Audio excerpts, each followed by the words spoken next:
Hey, did you know that the world's most favorite board game wasn't actually invented by the man that got all the credit? In fact, it started as a warning about the dangers of greedy landlords, and its original creator? Well, she spent her whole life watching someone else become a millionaire off of her idea. This is the story of how Monopoly came to be and how it became one of America's favorite board games by literally stealing its whole identity.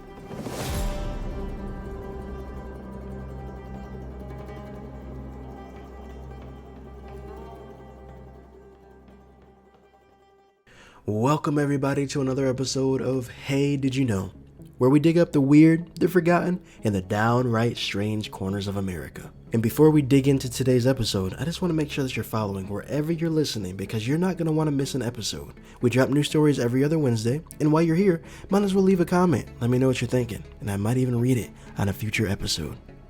But for now, let's get started with today's story. If you've ever flipped the table during a family game night because your little sister bought Boardwalk, congratulations! You've participated in one of America's most cherished traditions, Monopoly-induced rage. But the funny thing is, the game that has become a symbol of ruthless capitalism wasn't actually designed to make you feel like you could destroy your closest relationships. In fact, it wasn't designed to celebrate capitalism at all. It was designed to warn us about it. And I just want to say that this has thus far been my favorite research project in this entire podcast season that we've done so far, so I really hope you guys enjoyed this story. It begins back in 1903 with a woman named Elizabeth Magie. She was a writer, an actress, an inventor, and a proud anti-monopolist. She created a board game called The Landlord's Game, which was intended to educate players about Georgism, aka the single tax movement, and this game wasn't meant for family entertainment. She wanted to show how landlords and monopolists could take advantage of everyday people and how wealth naturally funnels into the hands of a few. Maggie knew these ideas could be hard to explain, so she wanted to turn them into something people could actually play. She hoped that by seeing these unfair systems in action, especially children would recognize the imbalance for themselves and carry that awareness into adulthood. The game had property spaces, railroads, taxation squares, and even a go around the board and collect money concept. Sounds familiar? Well, in 1903, Maggie filed for a patent for her game, and it was officially granted the following year. A few years later, in 1906, she and a group of fellow Georgists formed the Economic Game Company in New York to publish the game themselves. Then, in 1909, Maggie approached Parker Brothers with two of her creations. They accepted one, but rejected the Landlord's Game, calling it too complicated. Over time, the Landlord's Game began to evolve. Scott Nearing, a socialist economics professor at the Wharton School in Philadelphia, learned about the game and began teaching it to his students, and those students started making their own homemade boards using Maggie's rules. Before long, different versions were popping up everywhere under all kinds of names. All these homemade versions were spreading fast, but not in a way that Maggie could actually control. As the game moved forward through classrooms, clubs, friends groups, she was losing her grip on how it was being marketed and how people understood the game. So in 1923, she tried to take back some of that control. She filed for a brand new patent, and in September 23rd of 1924, she received her second patent for a revised version of the Landlord's Game. This edition added a few new touches. Some properties were renamed after Chicago streets and landmarks, and a special monopoly rule and card allowed players to charge higher rents when they owned all three railroads or utilities. And the game even introduced little chips to show improvements on properties. With her updated version in hand, Maggie approached Parker Brothers again, but George Parker turned her down a second time, this time dismissing the game as too political. So around 1926, a man named Daniel W. Lehman learned the game from a fraternity at Williams College in Massachusetts. When he returned the game to Indianapolis, he started playing it with friends and eventually making his own handcrafted boards using local Indianapolis street names. By 1932, Lehman took it a step further and started selling a commercial version he called The Fascinating Game of Finance, later shortened to simply just Finance. Not long after, he sold his rights and the game was picked up by Knapp Electric, who licensed, produced, and marketed it. Their version featured 4 railroads, chance, and community chess cards, and properties grouped by symbols instead of colors. So now what we're seeing is the board taking shape, the same basic layout we'd eventually recognize as Monopoly. It was in Indianapolis that a Quaker teacher named Ruth Hoskins learned the game while teaching at Ehrlichman College. When she later moved to Atlantic City, she brought the game with her, and that's where things really started to look familiar. After she'd arrived, Hoskins created a new board using Atlantic City street names and railroads. One member of her group, by the name of Jesse Rayford, set the property values, which are the same ones that we see used in Monopoly today. Hoskins taught the game to a circle of local Quakers, and their biggest contribution was restoring one of Elizabeth Maggie's original rules, buying properties at their listed price instead of auctioning them. The Quakers didn't believe in auctions, so they dropped that mechanic entirely. Among the people that Hoskins taught the game to was Eugene Rayford, who is Jesse Rayford's brother, and Eugene's wife. They took a copy of the Atlantic City version to Philadelphia, where it eventually made its way to a man named Charles Todd. Now, Charles Todd taught the game to a friend of his by the name of Esther Darrow, who was the wife of a man named Charles Darrow. After learning the game from his wife, Charles Darrow began making and selling his own copies and called it Monopoly. And after that, he never talked to Charles Todd again, so kind of just brushed him off to the side. So now, over the course of 3 decades, the landlord's game has spread in ways Elizabeth Maggie could never have predicted.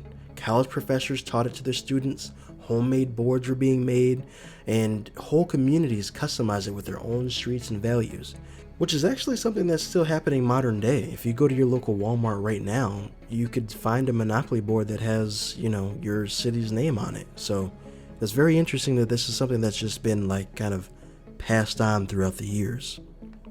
But after all this, now the board has finally landed in the hands of a man who didn't just play the game, he saw an opportunity.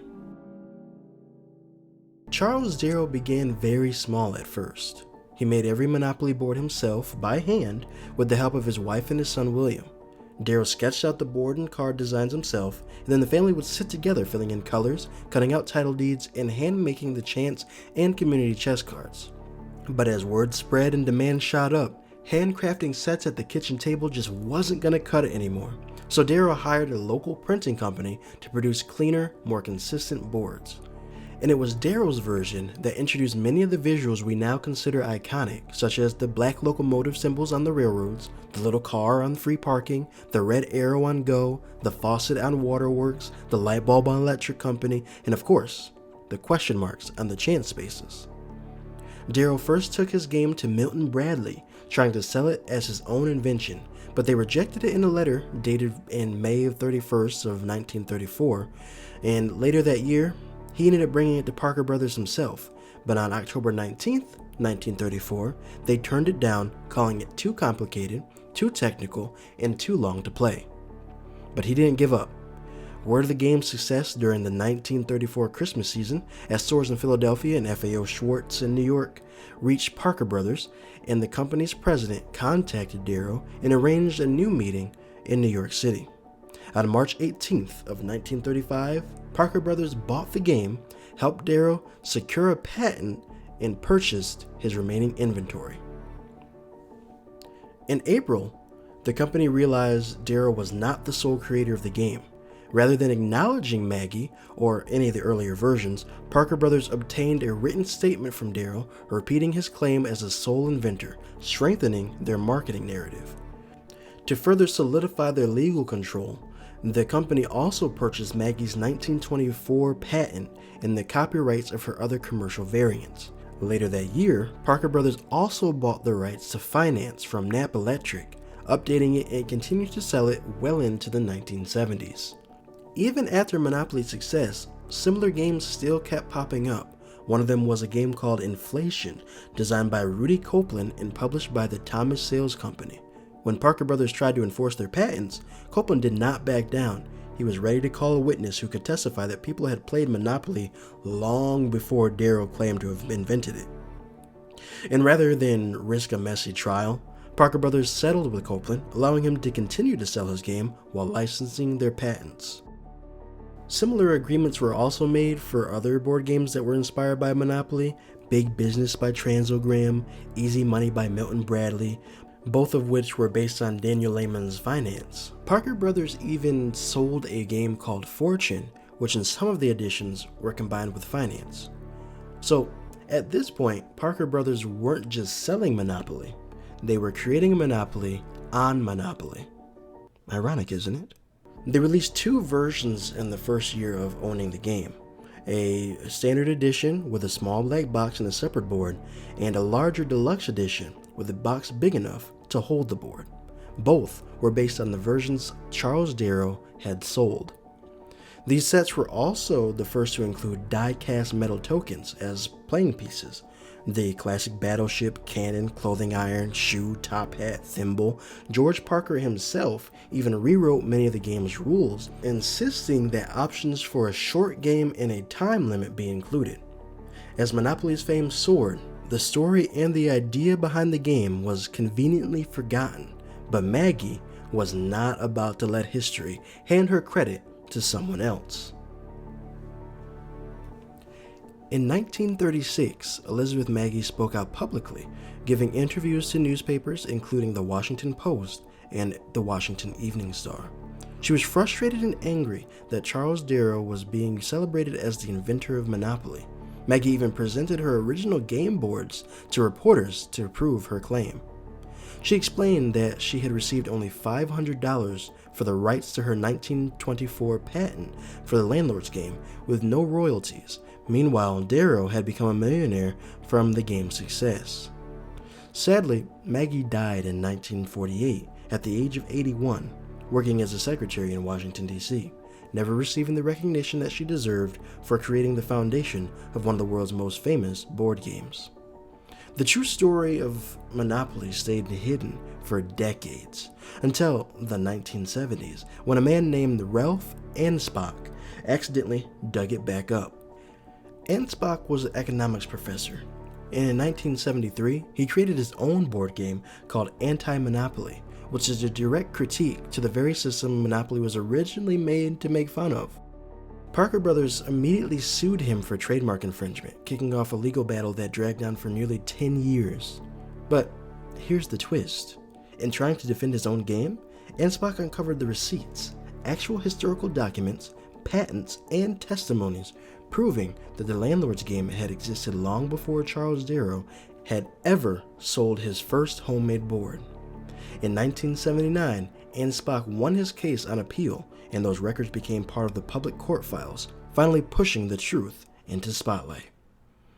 Decades later, in 2015, author Mary Pylon expanded on all of this in her book, The Monopolists, which brought Elizabeth Maggie's real story to an even wider audience. So thanks to Pylon's work, Anspach's research, and the lawsuit that unintentionally turned into a historical excavation, Elizabeth Maggie is now recognized by journalists, academics, the National Women's History Museum, and even as a Jeopardy clue as the true mind behind the game we now know as Monopoly. And that, my friends, is the real story behind Monopoly, a journey that started not with a millionaire salesman, but with a woman in 1903 who wanted to teach the world about economic justice. Elizabeth Maggie built the Landlord's Game to expose greed, inequality, and the dangers of letting power pool into the hands of a few. Over the next 30 years, her idea traveled from classrooms to living rooms, carried by professors, Quakers, students, families, and eventually into the hand of a man who turned it into a business empire. Monopoly became a household name, but its origin became, well, a victim of its own message. A game about monopolies ended up being monopolized itself. Maggie was pushed aside, Darrow became a legend, and the Parker brothers locked down the narrative. But history has a funny way of resurfacing. In the end, after many, many years, the real inventor finally got her credit, not just as a footnote, but as the mind behind one of the most iconic games ever made. So next time you roll the dice, buy up a railroad, or smack your cousin with a pay me rent, remember, you're not just playing a classic board game, you're playing a piece of protest history. Before I let you guys go, I just want to shout out two more iconic board games and how they entered American culture. A little bit of a bonus for you here at the end of the episode. Originally, the Game of Life was created by Milton Bradley in 1860, and the first Life board game looked nothing like the bright spinner and path version we know today. It was a checkered style board called the Checkered Game of Life, and it was designed to teach morality. Players moved towards virtues like truth and fame and away from pitfalls like idleness and the extremely dark Suicide Square. The goal was to rack up 100 points and good choices and a big 50-point reward for reaching the happy old age in the top right corner, far from where everybody started in infancy. And instead of dice, which were considered a little too sinful at the time since they were very gambling adjacent, players spun a 6-sided top called a teetotum to make their moves. And in 1960, for the game's 100th year anniversary, it was completely redesigned into the modern Life board game that we know today, with the tiny plastic cars and peg people. So I thought that was pretty interesting. And just one more, my favorite game of all time, Clue, was originally created in 1943 by a British musician, Anthony Pratt. It was originally called Cluedo and was inspired by his time performing in hotels during World War II. In those days, evening entertainment often included live-action murder mystery games set in sprawling manor houses, dinner, drinks, and a dead body, with every guest suddenly a suspect. Pratt loved the concept and turned it into a board game where players pieced together clues to solve the crime. He filed for a patent in December 1st of 1944, but unfortunately, thanks to post-war material shortages, the game didn't actually hit production until 1949. And from the board game Clue came one of my all-time favorite Tim Curry films, Clue, 1985 film. If you've not seen it, please go watch it right now. Look it up wherever it is. Watch it. You're going to love it. Then come back in the comments and tell me how much you loved it. But I hope you guys have enjoyed this episode. Thank you so much for listening to me ramble on about board games. If you enjoyed this episode, please share it with a friend. And don't forget to follow, because you're not going to want to miss the next episode. Because next time, we're diving into one of the wildest true crime Christmas stories in American history. A small Texas town, a crowded bank, and a man dressed up as Santa Claus who walked in with a sack full of guns. That's the Santa Claus bank robbery of 1927. You won't want to miss it. Until next time, thank you for listening.